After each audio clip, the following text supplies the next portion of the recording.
নমস্কার, আপনারা দেখছেন কলকাতা টিভি আর আমি আপনাদের সঙ্গে নিমাই পান্ডা। এখন যে আলোচনা আপনাদের সামনে আনব তা হলো এই যে ইসরায়েলের সঙ্গে ইরানের যুদ্ধ, এই যুদ্ধের পর আমেরিকাকে কি কড়া শিক্ষা দিল, কঠিন শিক্ষা দিল ইরান। এ নিয়ে এই ভিডিও বিশ্লেষণ করে আমরা বোঝাবো, ভিডিওটি দেখতে থাকুন। আসুন আমরা দেখি যে প্রথমত কি শিক্ষা দিয়েছে আমেরিকাকে।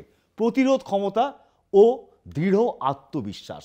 আমেরিকাকে ইরান দেখিয়ে দিল যে বিশ্ব মানচিত্রে তারা এমন এক দেশ যারা সরাসরি ইসরায়েল এবং আমেরিকাকেও ওরা আক্রমণ হানতে পারে বা পাল্টা আক্রমণ চালাতে পারে, এটা তাদের আত্মবিশ্বাস। অর্থাৎ যেটা দেখা যাচ্ছে যে ইরান বুঝিয়ে দিল যে শুধুমাত্র ইরান একটি আঞ্চলিক শক্তি নয়, তারা চোখে চোখ রেখে ইসরায়েলকে তারা আঘাত হানতে পারে, প্রত্যাঘাত আনতে পারে, এমনকি আমেরিকার যে ঘাঁটি রয়েছে সেখানেও গিয়ে আঘাত হানতে পারে।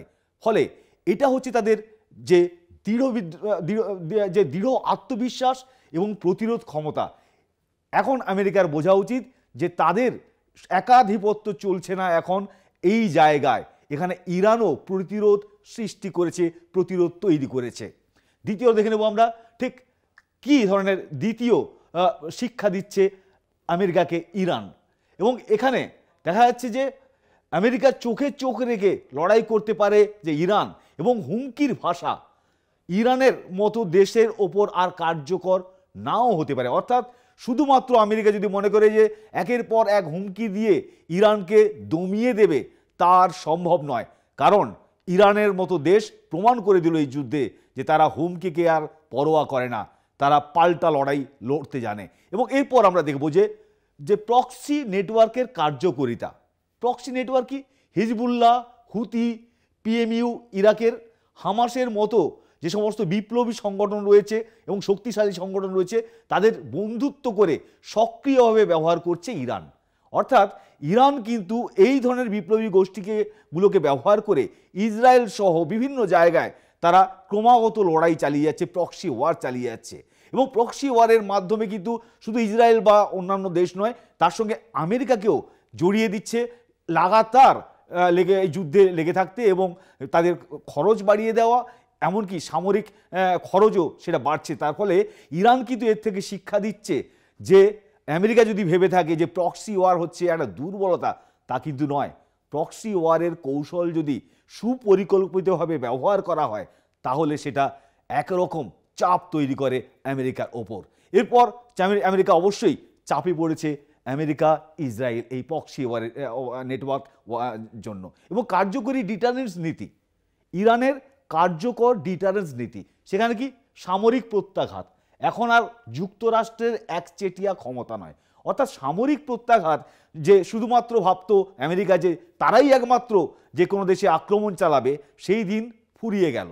এই শিক্ষাও দিল ইরান এই যুদ্ধে ইসরায়েলের সঙ্গে। তারা যেভাবে দোহায় আল উদেইদ যে এয়ারবেস রয়েছে আমেরিকার, সেখানে যেভাবে পাল্টা হামলা চালালো, মানে একেবারে পিছপা নয়, দেশের বাইরে গিয়ে আমেরিকার বেসে গিয়ে যেভাবে আঘাত হানলো, তাতে কিন্তু স্পষ্ট করে দিল যে ইরান এখন আর সেই হুমকি বা একমাত্র দেশের মধ্যে যদি নিরাপদ না মনে করে তাহলে শুধু পাশের দেশের সঙ্গে যুদ্ধ করবে তা নয়, বাইরের দেশে গিয়ে তারা হামলাও চালাতে পারে, ক্ষেপণাস্ত্র ইসরায়েলে তারা হামলা চালাতে পারে, এমনকি ড্রোন হামলা তো অবশ্যই, তার সঙ্গে একেবারে এয়ারবেসে গিয়ে আমেরিকান এয়ারবেসে গিয়ে চোখে চোখ রেখে হামলা চালাতে পারে। এবং সেইটা সমান তালে। তারপরও আমরা দেখে নেব ঠিক কার্যকরী ডিটারেন্স নীতির পরে আর কি শিক্ষা দিল ইরান এই যুদ্ধে কার্যকরী ডিটারেন্স ছাড়াও আর যে এবং স্পষ্ট করে দিয়েছে ইরান যে এখানে তারা কীভাবে ইরান আমেরিকাকে সরাসরি তারা পাল্টা আক্রমণ করেছে এবং পাল্টাভাবে তারা আমেরিকাকে পিছিয়ে দিয়েছে, একদম হটিয়ে দিয়েছে। এরপর হচ্ছে ডিপ্লোম্যাটিক স্ট্র্যাটেজি। ডিপ্লোম্যাটিক স্ট্র্যাটেজি কি? যে কূটনৈতিক কৌশল।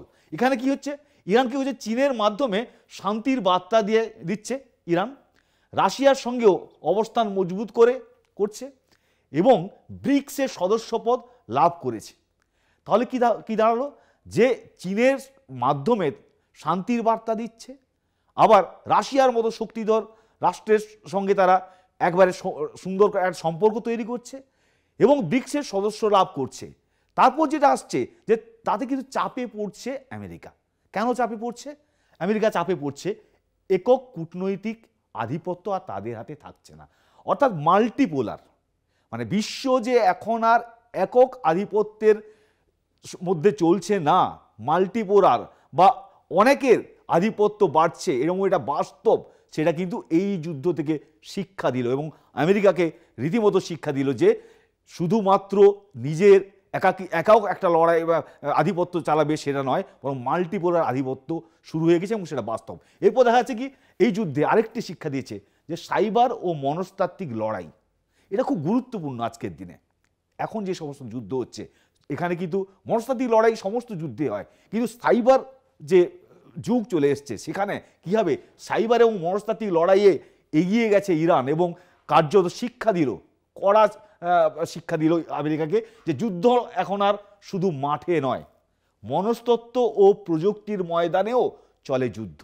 অর্থাৎ কি হচ্ছে, যে বড় শিক্ষা দিল ইরান সেটা হচ্ছে যে ইরান তার বন্ধু দেশগুলো, বন্ধু গোষ্ঠীগুলোর মাধ্যমে, সমস্ত সোশ্যাল যেসব মিডিয়া রয়েছে সেগুলোর মাধ্যমে এমনভাবে প্রচার চালালো যে ইসরায়েলের মধ্যেও ইসরায়েলের সমালোচনা শুরু হলো। আমেরিকার বিরুদ্ধে আমেরিকারাই তারা আমেরিকার বিরুদ্ধে কথা বলতে শুরু করলেন। অর্থাৎ সাইবার প্রযুক্তি ব্যবহার করে ইরান কিন্তু স্পষ্ট করে দিল আমেরিকাকে যে আমেরিকাকে যতই আমেরিকা যাই করুক না কেন এখন তারা সোশ্যাল মাধ্যমকে ব্যবহার করে এমনভাবে মনস্তাত্ত্বিক চাপ তৈরি করছে যে যুদ্ধটা শুধুমাত্র মাঠে নয়, যুদ্ধটা অন্য লেভেলে গেছে এবং সেটা সাইবার প্রযুক্তি ব্যবহার করেও। এবং শেষ পর্যন্ত যে কথা খামেনেই কিন্তু প্রমাণ করে দিলেন যে ইরান আর যাই হোক তারা কিন্তু এই যে আরব কান্ট্রিগুলোর যে পশ্চিম মধ্য এশিয়ায় যে একাধিপত্য দেখাচ্ছিল আমেরিকা, সেই জায়গায় কিন্তু একেবারে প্রতিরোধ তৈরি হয়েছে, ইরান সেটা তৈরি করেছে।